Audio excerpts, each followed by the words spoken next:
Hello guys, അപ്പോൾ നമ്മൾ ആദ്യമായിട്ടാണ് ലോങ് കണ്ടിട്ട് വീഡിയോ ചെയ്യുന്നത്. അപ്പോൾ നമ്മൾ ഈ വീഡിയോയിൽ എന്താ നോക്കുമോ എന്ന് വെച്ചാൽ നമ്മുടെ ഫോണിൻ്റെ ലാപ്ടോപ്പിൻ്റെ എല്ലാ സ്റ്റോറേജ് പെട്ടെന്ന് തന്നെ ഫുൾ ആവുന്നതായിരിക്കും. അപ്പോൾ നമ്മൾ വാങ്ങിക്കുന്ന സാധനമായിരിക്കും പെൻഡ്രൈവുകൾ.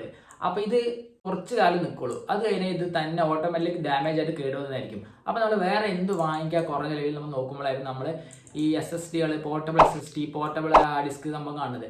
അപ്പോൾ അതിന് നല്ല പ്രൈസ് വരുന്നുണ്ട്, 5000 രൂപ മേലേക്ക് വരുന്നുണ്ട് നമുക്കിത് പോർട്ടബിൾ ആയിട്ടുള്ള SSD ഡിസ്ക് വാങ്ങിക്കുമ്പോൾ. അപ്പോൾ കുറഞ്ഞ ചിലവിൽ നമുക്ക് ഇങ്ങനെ ഒരു പോർട്ടബിൾ SSD ഉണ്ടാക്കാൻ നോക്കുമ്പോഴാണ് നമ്മൾ ഈ സാധനം കാണുന്നത്. ഇതാണ് നമ്മുടെ ഇന്റേണലായിട്ട് വരുന്ന SSD. അപ്പോൾ അത്യാവശ്യം സ്പീഡും കാര്യങ്ങളൊക്കെ വരുന്ന ഒരു SSD ആണിത്. 1250 രൂപയാണ് ഇതിന് വരുന്നത്. അപ്പോൾ 240 GB വരുന്ന ഒരു SSD ആണ്. അപ്പോൾ ഇതിനെ നമുക്ക് എങ്ങനെ പോർട്ടബിൾ ആക്കാമെന്നാണ് നമ്മൾ നോക്കാൻ പോകുന്നത്. അതിന് വേണ്ടിയിട്ടാണ് നമ്മൾ ഈ സാധനം നമ്മൾ ഓർഡർ ചെയ്തിരിക്കുന്നത്. നോർമലായിട്ട് ഇരിക്കുന്ന SSDയോ ഡിസ്കിനെയും പോർട്ടബിൾ ആക്കാൻ പറ്റുന്ന ഒരു സാധനമാണ് നമ്മൾ കൊണ്ടുവന്നിരിക്കുന്നത്. അതെന്താണെന്ന് കാണിച്ചു തരാം. അപ്പോൾ ഇതാണ് ആ സാധനം. അപ്പോൾ ഇതിൻ്റെ വില വരുന്നത് വെറും 250 രൂപ മാത്രമാണ്. അപ്പോൾ ഇത് എങ്ങനെയാണ് വർക്ക് ചെയ്യണമെന്ന് നമുക്ക് നോക്കാം. ഇതുപോലെയാണ് സാധനം ഇരിക്കുന്നത്. വെറും 250 രൂപയ്ക്ക് ഫ്ലിപ്കാർട്ടിലാണ് ഇത് വാങ്ങിച്ചിരിക്കുന്നത്. അപ്പോൾ ഇതെന്താണ് നമുക്ക് നോക്കാം. അപ്പോൾ സിമ്പിളായിട്ടുള്ളൊരു പാക്കിംഗ് ആണ് വരുന്നത്. അപ്പോൾ അതിൻ്റെ ഉള്ളിൽ നമുക്ക് ഫസ്റ്റ് തന്നെ ഒരു കേബിൾ വരുന്നുണ്ട് കേട്ടോ. ഇതേപോലെ ഒരു കേബിളാണ് വരുന്നത്.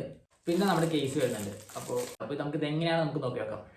അപ്പോൾ നമുക്കിതിങ്ങനെ ഓപ്പൺ ചെയ്യാൻ പറ്റും കണ്ടോ. അപ്പോൾ ഇതിൽ കേസാണ് കേട്ടോ, ഇതിങ്ങനെ ഓപ്പൺ ചെയ്യാൻ പറ്റും. അപ്പോൾ ഇതിൽ വരുന്നത് ഇത്ര മാത്രമേ ഇതിൽ വരുന്നുള്ളൂ, വേറെ ഇതിലൊന്നും വരുന്നില്ല. ഇതിൻ്റെ ഒരു മൊഡ്യൂൾ ഇതിൽ വരുന്നുണ്ട്, അത്രേ അതിൽ വരുന്നുള്ളൂ. അപ്പോൾ നമുക്കിത് എങ്ങനെയാണ് ഇതിൽ കൊടുക്കാൻ നമുക്ക് നോക്കാം. അപ്പോൾ ഈ SSD നമുക്കിതിലിങ്ങനെ പോർട്ടബിൾ ആയിട്ട് നമുക്കിതിങ്ങനെ ഇടാൻ പറ്റും. നമുക്കിതിങ്ങനെ ക്ലോസ് ചെയ്യാൻ പറ്റും. നമുക്കിതിങ്ങനെ ക്ലോസ് ചെയ്ത് കഴിഞ്ഞാൽ ഇതുപോലെ ഇരിക്കും.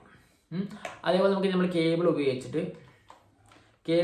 നമുക്ക് ഇതുപോലെ കണക്ട് ചെയ്യാൻ പറ്റും. അപ്പോൾ ഈ സാധനം നമുക്ക് നമ്മുടെ ഫോണിൽ കണക്ട് ചെയ്യാം, നമ്മുടെ ലാപ്ടോപ്പിൽ എല്ലാത്തിലും കണക്ട് ചെയ്യാം. നമുക്ക് സ്റ്റോറേജ് കൂടുതലായിട്ട് ഉപയോഗിക്കാൻ പറ്റും. ഈ വീഡിയോ ഇഷ്ടപ്പെട്ടെങ്കിൽ ലൈക്ക് അടിക്കുക, കമൻറ്റ് അടിക്കുക. അപ്പോൾ അടുത്ത വീഡിയോയിൽ വീണ്ടും കാണാം. Bye bye.